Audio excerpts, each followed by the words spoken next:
Good evening and welcome to our event, the Ukraine. A year ago this week, a 40-mile convoy of Russian tanks approached the Ukrainian border in what was supposed to be a Russian military exercise. Now, that military exercise became an invasion and then a full-out war. At first, it was supposed to last only a couple of weeks, but there's no sign of it ending anytime soon, no sign of peace talks anytime soon. Instead, the West has sent billions of pounds in weaponry to Ukraine. In the UK, there has been minimal scrutiny of this, despite the effect that such massive sums of money are making on ordinary people's living standards in this country. And the US today pledged another $500 million in artillery ammunition, Javelin missiles and howitzers, on top of the billions already sent. Also today, US President Joe Biden made a surprise visit to Kyiv to meet President Zelensky. It was the day after Antony Blinken, the US Secretary of State, challenged China's top foreign policy official Yang Wi about the possibility that China would send arms to Russia. So far, China's only sent defense clothing to Russia, though President Putin has now asked for military aid. Secretary of State Blinken said, "I was able to share with him, as President Biden had shared with President Xi, the serious consequences that would have for our relationship." Now, this is clearly an extraordinarily threatening statement to China, given the amount of weaponry that the US has supplied to Ukraine. So far, and without today's 500 million, it's $100 billion worth. So here to help tease out this and other matters with us tonight is Professor Layne Hartsell, who's joining us from Thailand. Layne Hartsell has been a farmer, a Buddhist monk. He's gone on hunger strike for farmers' rights. He's worked with a Lakota medicine woman and her group to take provisions from Denver to the people at Wounded Knee. And he's also been an academic. He was research professor at the Center for Ethics in Science and Technology in Chulalongkorn University, Bangkok. Said that very quickly because I'm not sure I'm saying it right. And he was also a research fellow at the Asia Institute, where he was working in something called Convergence, which brings together a lot of different disciplines and looks to the future. He's the author of 2 books, including one called Post-Truth, which I think is a very important thing for us to look at these days. Professor Hartsell, your work has been about bringing people together, mostly in communities and in intellectual sharing groups. And this war in Ukraine is driving people apart, even people within a country. How would you go about bringing people together? Well, first of all, Jean and group, I really, it's an honor for me to be with you all, people that are thinking, that are getting together to study. I call it open source study. And then to reach out and to talk to other people in other parts of the world. I think this is how it should happen, or this is a good model for learning. I call it, just continuing adult education. And so yes, thank you for the invite, and thank you, Liam, for connecting us. In the case of my work, it was interesting that you brought up the Wounded Knee. I did do work at Wounded Knee there. It's been about 30 years ago when I was quite young, and my view on Wounded Knee hasn't changed.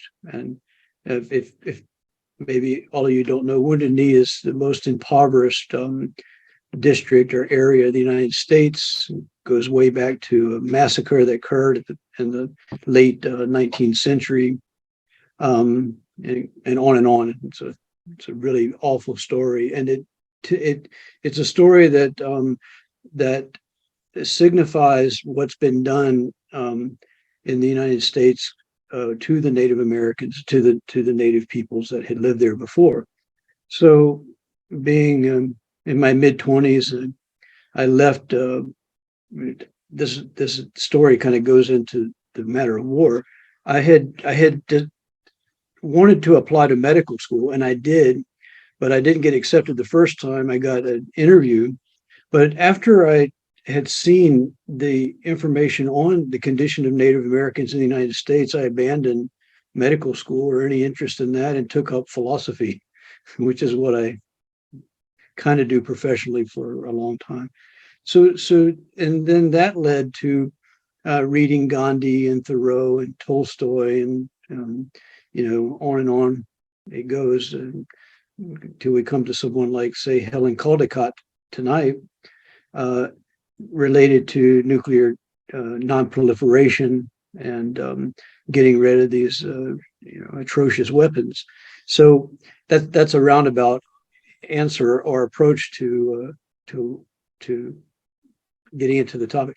Now, in the case of being a professor, I'm not a professor like, say, that governs the university. There are like university professors. I'm more just a professor that works on grants on specific, like, say, scientific or whatever topic. So I'm more like a hybrid between a high school science teacher and a professor. It's not so glamorous of a position, but nevertheless, I've had a chance to work at some great institutions and with some really great scientists from all over the world. Why do you think the peace process has been abandoned? Yeah, I mean, it's really never got underway, has it? They abandoned it after about 10 days of talks at the very beginning, and then the weapons started piling in. Mm-hmm. Well, to jump into the specific topic, there's so much going on, and there's a divisiveness that comes out of who's on the right side and who's peaceful and who's aggressive and all of this kind of thing, that it takes a lot of explaining, a lot of understanding of history, a lot of understanding of policy to even to get into talk about this thing. And I suspect that some members of your group are going to be a lot better in different areas than say I would be. And I'm approaching the talk tonight as if I'm a member of the public participating in public dialogue with some expertise in, say, science and technology. Okay, so the peace process that, and I've talked to other people about this before, obviously. It's funny because if you select a certain date, then someone could say, oh, but before that, there was something else, or after that, something else happened. And, people start selecting dates all over the map. And then it leads into so many different tangents that it's hard. I mean, we could go all the way back to the importance of Ukraine and the mega sites, 9,000 years ago or something, and how important it was. So, it's hard to start at any point because we could go back to the Prince of Muscovy, for example, when Moscow was just some kind of backwater place. But I tend to stick with the post 1991 fall of the Berlin Wall, and Gorbachev, and then Yeltsin, and then Putin, and on up, and the fact that NATO was in place because, of course, you had the USSR sitting right there in Europe, Germany. And incidentally, Stalin had said that he would give up Germany if there weren't a NATO and military alliance, armed against the Soviet Union on its border. That goes back to the before everything. But anyway, going back to that time, anyone would think that NATO shouldn't be a part of the world order, that it should be a UN order, in my opinion. And I mean, we do need an overarching, but we don't need a military alliance as an overarching system. A military alliance such as NATO has no function other than, of course, threat. It's a threatening system.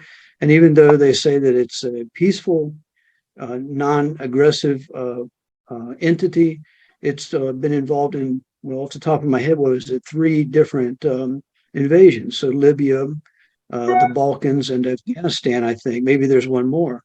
NATO is not a peaceful entity. It's a military alliance. It's aggressive, and it's in place to project U.S. power. And I'm quoting the head of NATO, Stoltenberg. So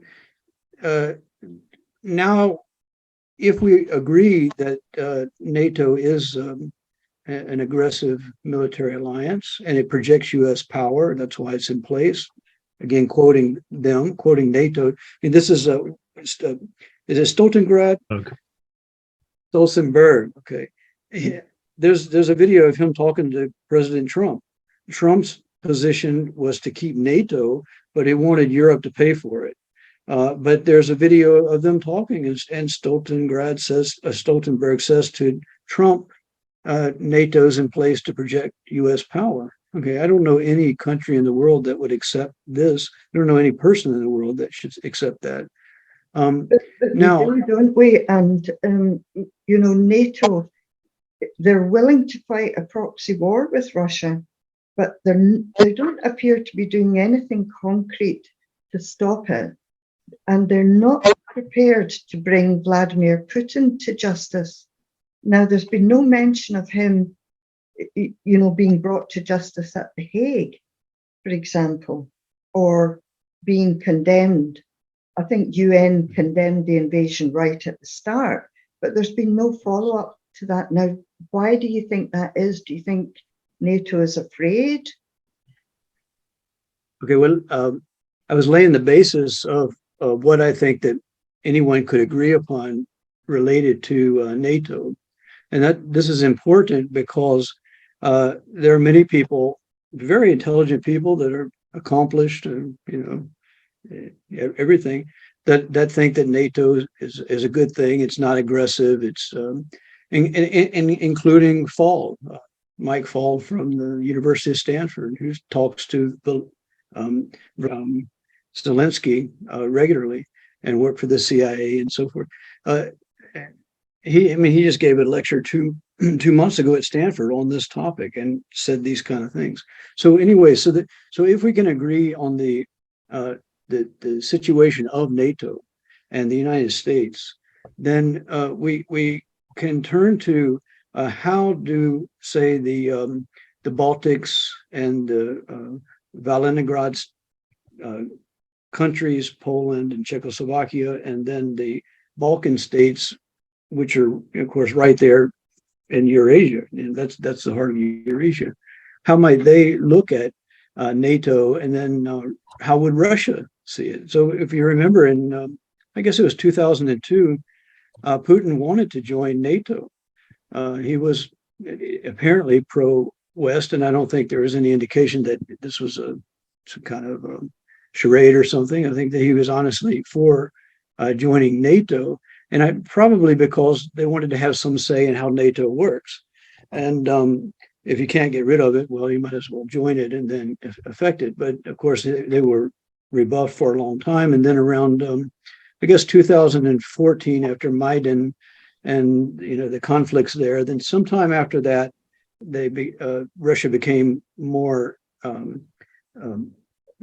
should we say, showing hostility towards NATO more. Although, Gorbachev and Yeltsin, they both didn't want NATO close by, and I don't think any Russian would want NATO close by. So this is I'm laying out the sketch of how the tensions happened. So you have basically these large geopolitical tensions, and there's Ukraine with a lot of mines and a lot of good land sitting right in the middle, and has typically been a major area when there's there's conflict in Europe, such as invasion of Russia 3 times in the past 200 years. The Russians don't like that.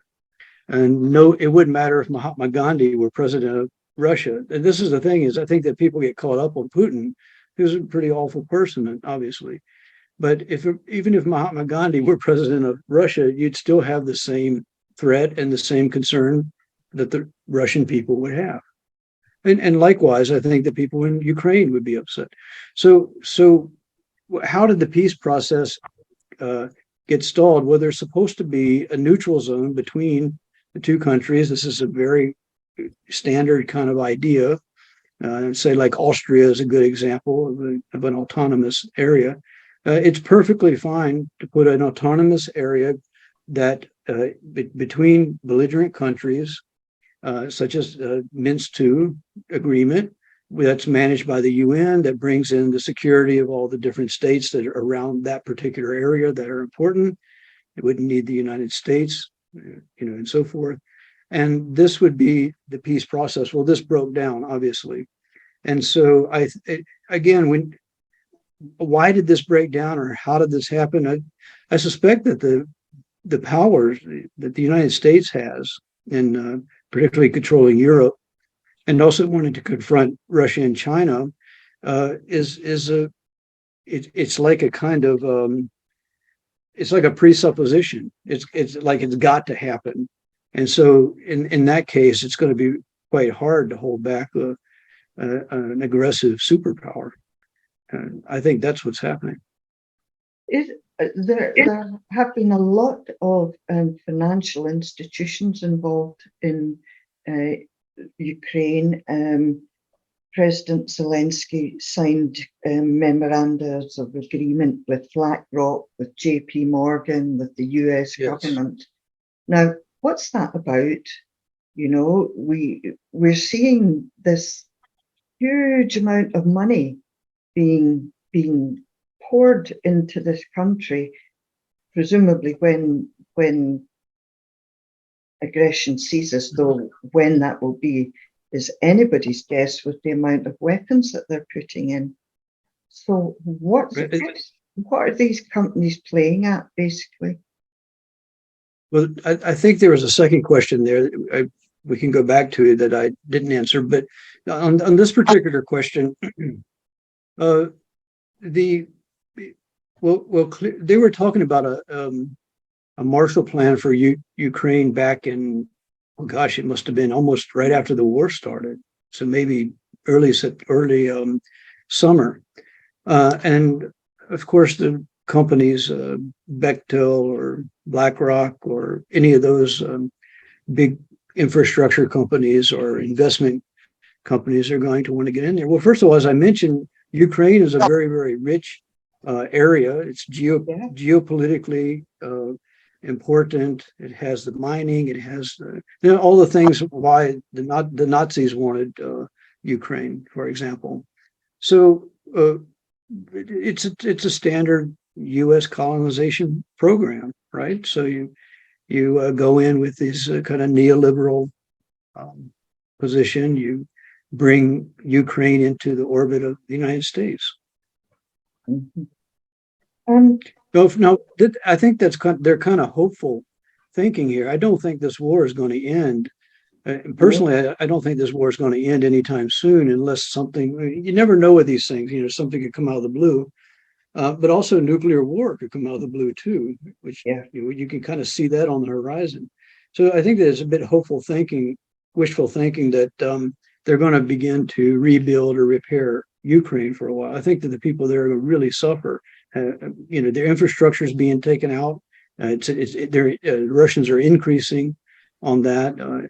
Civilian structures, of course, are being hit, although it's not like the United States went into Iraq and bombs. So I think it was a British general or commentator who had said, well, the Russians didn't go in like we thought they would go in, which is like we would go in and do something. So the Russians have taken out, strategic important things like, say, energy infrastructure and so forth. But it hasn't been an all-out just bombing yet. that we know, They've nothing like that. also destroyed a great many of the cultural monuments in Ukraine in much the Yes. same way that the Azerbaijanis have been doing in Armenia. And it seems to be quite a deliberate policy to try and pretend that there is no such thing as a Ukrainian culture, when, as you say, it goes back for thousands of years, as indeed does Yes. the Armenian one. And this kind of thing is, I mean, we all lose from that, because Ukraine has such beautiful churches and buildings and all of it being bombed. The New York Times identified something like 339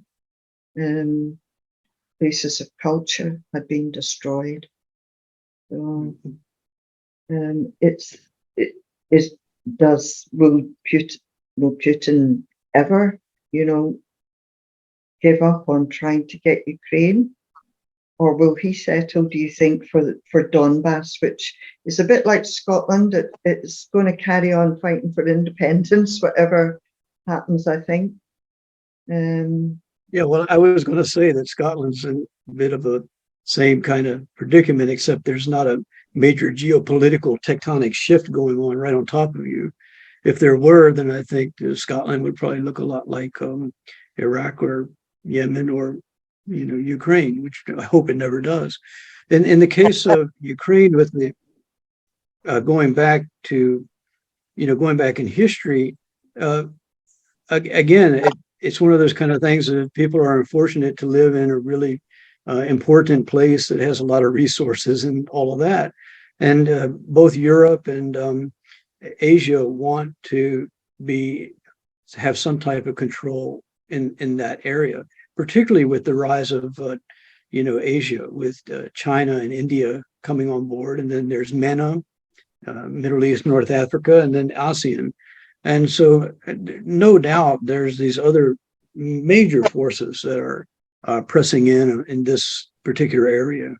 Mm-hmm. So, sure. The other thing I wanted to say is, yeah, I'm certainly any empire or any state is going to want Ukraine. I suppose Romania, if it had the power, would take Ukraine. I mean, this is what states do. So any state's going to do that. It doesn't matter whether it's Russia or whatever. So yeah.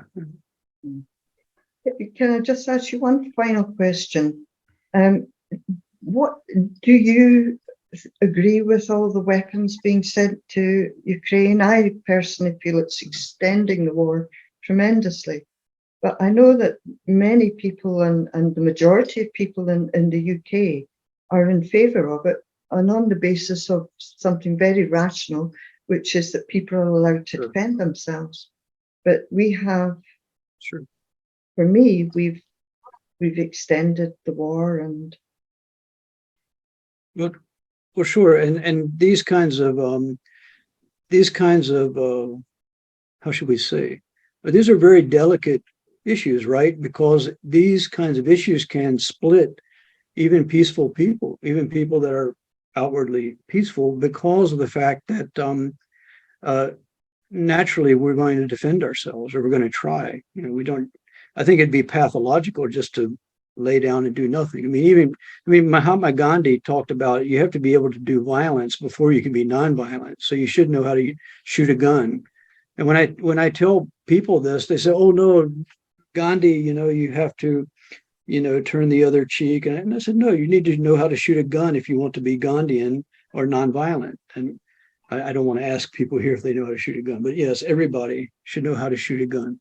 Now, moving to, yeah, you should know how to inflict violence and defend yourself. And so in other words, the teaching is courage, and then using courage in a way that's intelligent. And so he had this whole idea of satyagraha and so forth. But anyway, why this is so divisive is because you have an outright aggressor, and everybody's pointing to Putin as this kind of evil only menace.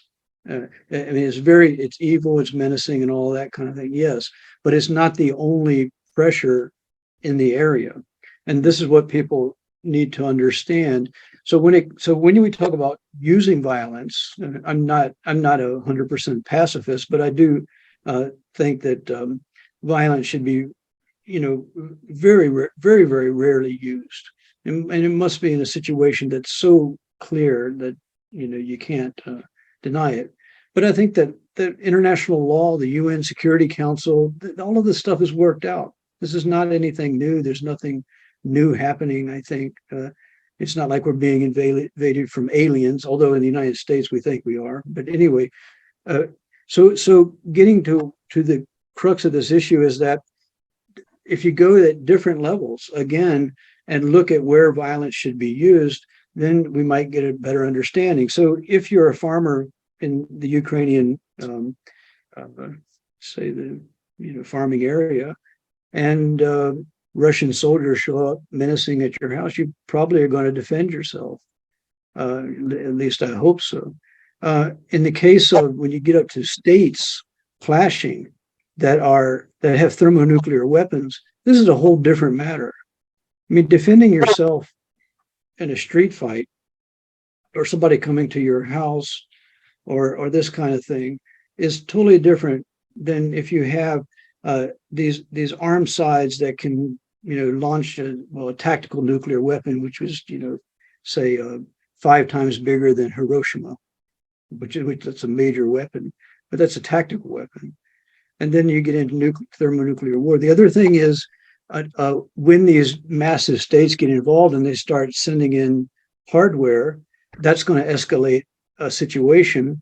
And wanting a military victory and a triumphalist kind of attitude about that, I think is dangerous, especially when you have something as powerful as, say, Russia on the other side and the United States on one side. But even something like India and Pakistan, I mean, that's a really dangerous place too, there along that northern border. So yeah, I think that when people talk about the use of violence, Ukrainians defending themselves and all that stuff, I think that this is a total this is like a childish framing, and it's very dangerous. Yeah. And final question. Do you think that this, the advent of China perhaps into this is going to make things worse? I find that very horrifying. I saw that. Did you say that Biden went to Kyiv? Yeah, he was. Did I hear you say that Kyiv today? Mm-hmm. I didn't see that news. Okay, so, well, I think that the United States. I was going to say Putin had been scheduled to send some missiles over, but once he realized that Biden was on the spot, he didn't send them over. So he waited till Biden had gone. Biden was actually on his way to Poland. Yeah. So he held off the missiles while Biden was there. Well, yeah, you don't want to spark a nuclear war or something here, which is what they're getting close to. Okay, so the question about China, I think this is the real core of the issue that the United States is probably getting at. Not only is the United States using Europe to confront Russia, and this is, everybody keeps calling this a proxy war or a new Cold War. This is a war. The United States is training the Ukrainian military on U.S. soil. I think it's in Nebraska or Kansas. I can't remember. But one of the military. We are too. You're training them. Have been since 2015. We've been training Ukrainians. Yes. And while this is going on, the U.S. is doing this, and then sending in massive hardware. The tanks will arrive, I hear, in 4 to 6 months or something, and so forth. I think that China is the real one that the United States is concerned about. It shouldn't be. China's not a major threat, but that's the one. And I think that the rise of China has really caught the West. I call it the West because everybody else does it. It has caught the West off guard with the rapid development people are looking at China and going, why do they have, say, high-speed trains in the United States? We have the Amtrak that goes 50 miles per hour or 80 kilometers per hour. And also, what is it? They blew up had some kind of wreck and the train blew up.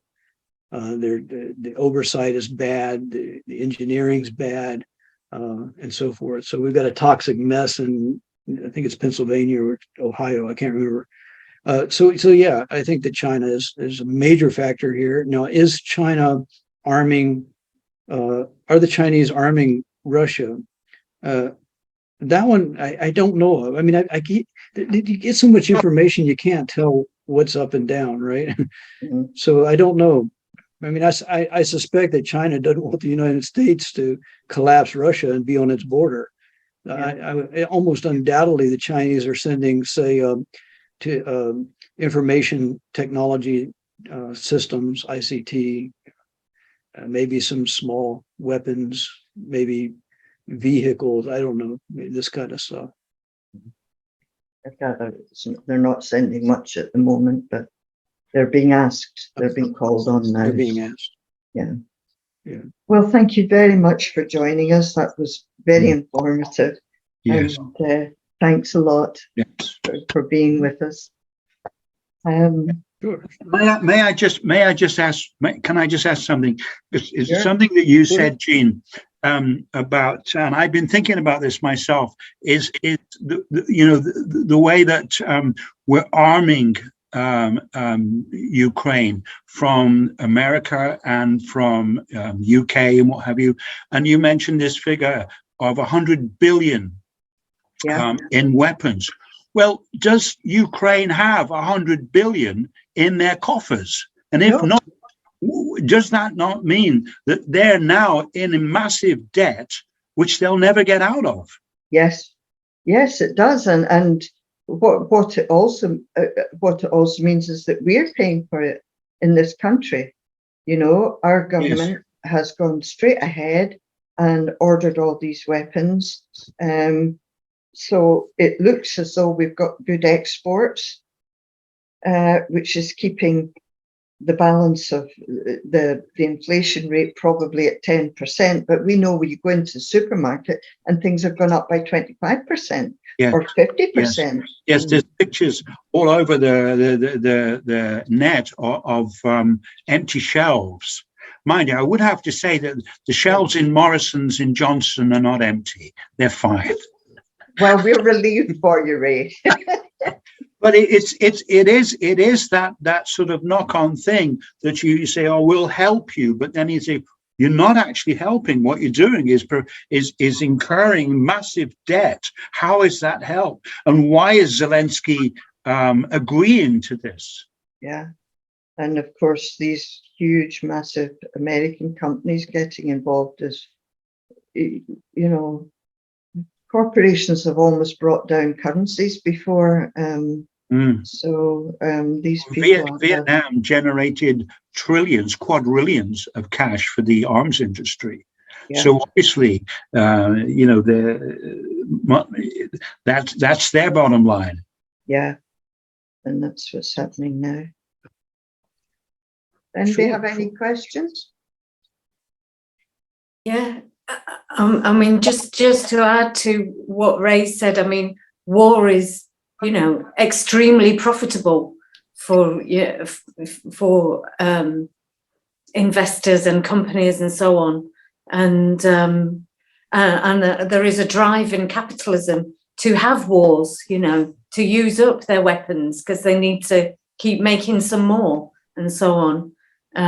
So I suppose the question for us is, how do we, how can we break that cycle? What can we do to end this constant drive for war? Yeah. Poetry and music doesn't quite cut it, does it? But it helps, but it's yeah. The Europeans have had some success in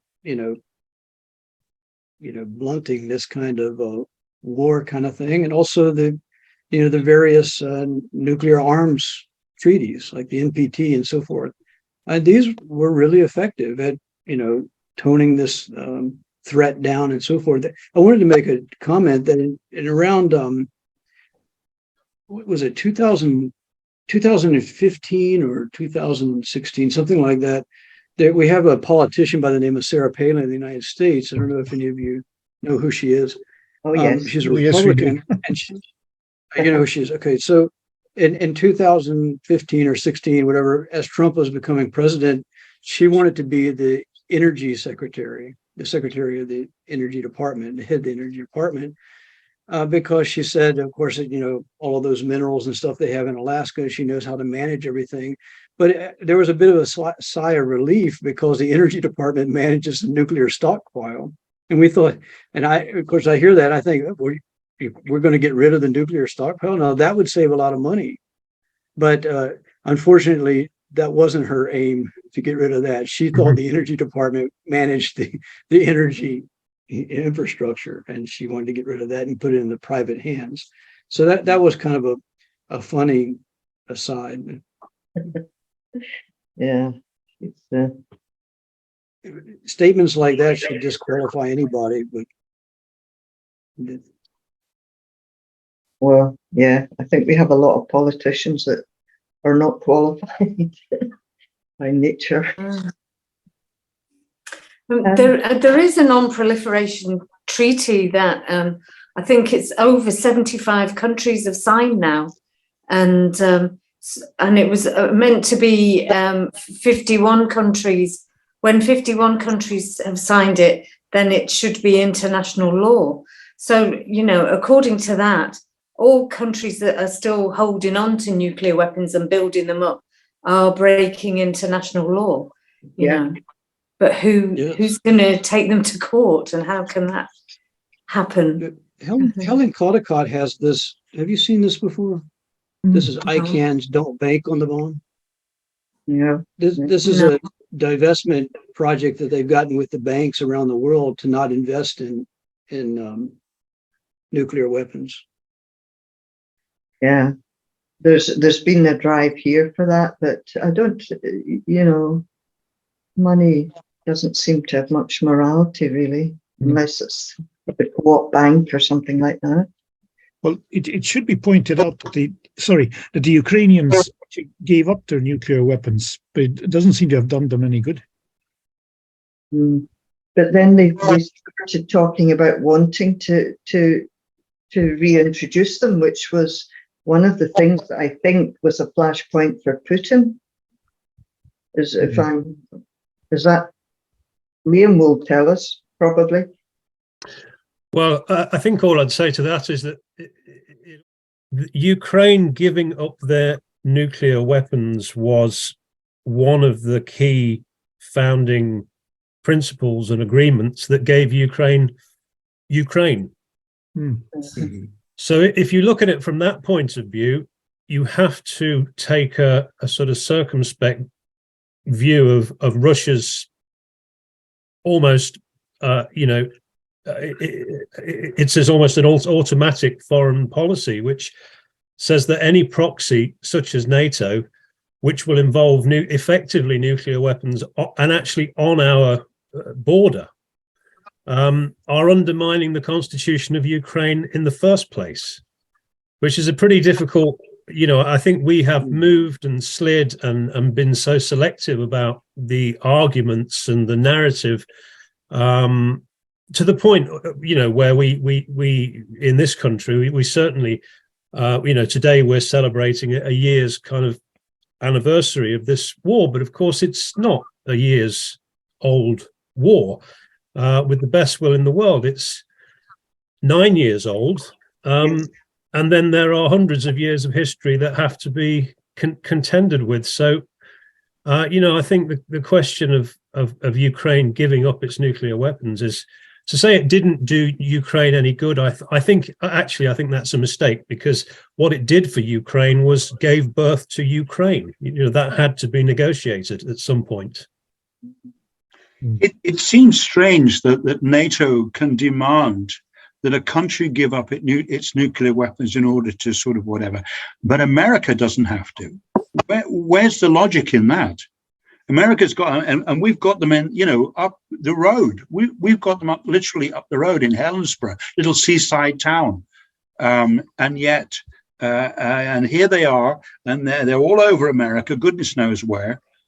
It just seems an illogical scenario, almost like rules. It's like almost with the sort of average politician is rules for me, but not for you. Yeah. Well, it wasn't NATO's demand; it was Russia's demand. Well, it's a reasonable demand, isn't it? Absolutely, of course. It's a reasonable demand, and then NATO has caused this conflict in real terms, have they not, with Russia and Ukraine? By expansion, by the very nature of expansion, they're bound to come up to a point where someone's going to say no. And Putin, of course, what do you think about that, Layne? What do you think about that point of view? It's quite a common point of view on the left in this country, that NATO expansionism is why Putin went in. Layne.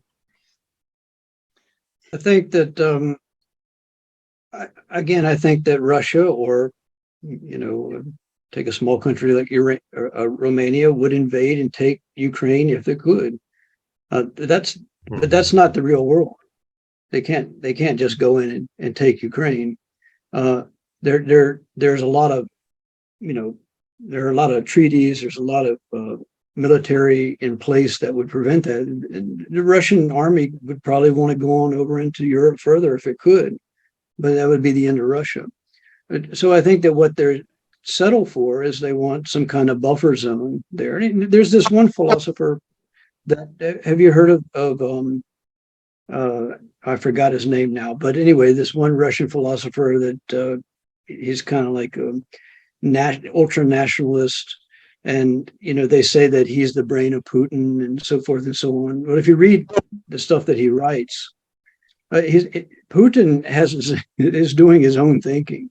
It's not coming from the philosopher, but the philosopher is the spirit of Putin, and that controlling the world island and all of that kind of nonsense. It's kind of fantasy, right? It's like a sci-fi fantasy that this philosopher has.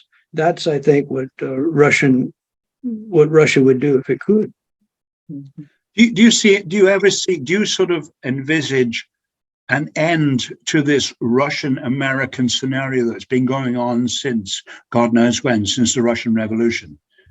I mean, and it's, do you see a sort of a logical end, almost like a philosophical end to it, because it is utterly ridiculous. It just and just this whole thing of like, my God, here we are in the 21st century, and we're still like school kids in the yard. I don't know. Maybe if a comet were headed this way, then people might. I don't think so. I mean. I don't know, but I don't think so. I think that the confrontation with Asia is going to be really the main thing. I mean, they want to expand something like NATO across all the way to Australia. Could I just ask you a question on that, Layne? I'm actually a wee bit surprised that you would say, that the Red Army would, albeit in some kind of science fiction scenario, march on into sort of Germany and middle Europe, or because I yesterday I took the dog for a long walk. I was saying that because of Dugin's work, the philosopher I was talking about. If you read his stuff, yeah. So this kind of sci-fi kind of ideas, Russia takes over and you have this world island that everybody wants to control, but they've got it. Well, yes, on a kind of level of sci-fi and fiction, I understand that there might be an idea of that, but in answer to the question, is there philosophically any potential to see an end to this kind of Russian American? And as I was about to say, I walked the dog yesterday, and I'd saved various bits of media and kind of erudite generals and all the things that Radio 4 had prepared for me to listen to on this anniversary of Ukraine. And I listened to with a very careful filter on, and I was asking exactly the same question: is there any possible end to this? And the one thing that I came back to was that exact question, which is, I mean, I can only see that the vested interests in this war lie with America. That there's undoubtedly no vested interest for Europe. It's not really benefiting Ukraine, and it's not benefiting Russia. So to me, it's an astonishing situation. But the only way I can see that we are persuaded as a kind of middleman in Europe is that we have to buy this central belief that Vladimir Putin sits on top of an expansionist regime. Now, the question, and not as a sort of sci-fi, or I'm not asking about I'm not asking One about. thing I said. I don't mean the contents of Putin's brain on this, but what I'm interested in is how would you see any historical precedent to suggest that Russia has those ambitions? Well, I don't think. I mean, you could. I mean, how did Russia get to be what it is, right? So go back to the Ukrainian mega sites and then move up from there. I mean, we can go up to different periods along the way, for millennia. When the ice age, started melting back, and you had this exposed area, which was wonderful, and the cultures that developed there. What we're learning is a pretty incredible place. Okay, but going up to just the last modern era, like the last 300 years or something, Russia's been expansionist and would if it could. But I said any state would do that. I mean, Norway, does Norway to have some of your oil from Scotland? I don't know. Something there in the North Sea or the ocean, the Norwegians have kind of usurped certain oil wells, So even Norway would probably expand if it could. This is the very core of a state system. So the whole rationale for war is always justifiable, because we must win, because if we don't, it'll be you next. Yes, I think that's the system that we have right now in place. Yeah. It's 1984, isn't it? It's an answer. It's 1984. We've got to crush Goldstein's fictitious army. Unbelievable. The only difference here is that it's actually been acted out in real terms. So we're kind of so does it end, or do people simply retreat back behind their borders? Or what's next is a little scary. Say so. Yeah, well, Trump policy is that very policy that Ray said. I don't understand. Sorry, I don't understand. What do you mean? You retreat back to your own border and just do your thing there. See, right. That's Trump. It's not workable. But yeah. It's probably the one sensible thing he said ever. Because America elected an imbecile with the IQ of a sick bag. Unbelievable that this man was an utter imbecile. What did he say? He was at a rally. I don't know where, but it's on YouTube somewhere. He's at a rally, and he says, it comes off script, of course, which they tell him not to do.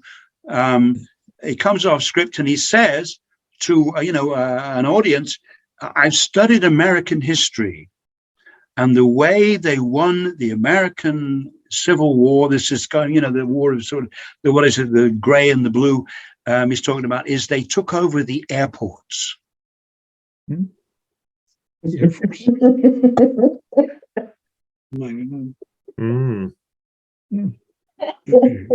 know what to say. I'm sorry. There's nothing to say after that. And this man has his finger on the button. Yeah, or had. Well, I tell you what, Ray, let's have some of your wonderful poetry now. Thank you all for the That was good. That was a really good conversation. No doubt about it. Well, what Thanks.